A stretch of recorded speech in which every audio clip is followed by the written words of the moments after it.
Сәлем достар, өте жылдам дайындалатын тіске басар жасаймыз. Дайын қатпарлы нанды жайып, стаканның көмегімен ойып аламыз.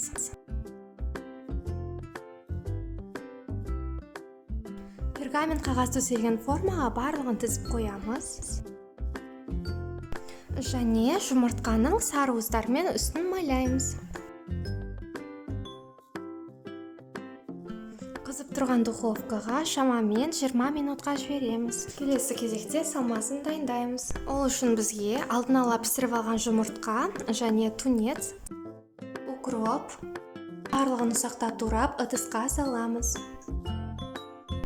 Үстіне аздап сүзбелі ірімшік салып, барлығын араластырамыз.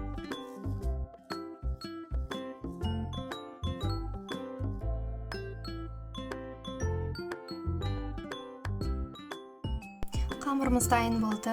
Енді ортасын аздап пышақпен кесіп, қасықпен салмасын саламыз ортасына. Жылдам әрі оңай дайындалатын тіске басарымыз дайын болды. Аз болсын.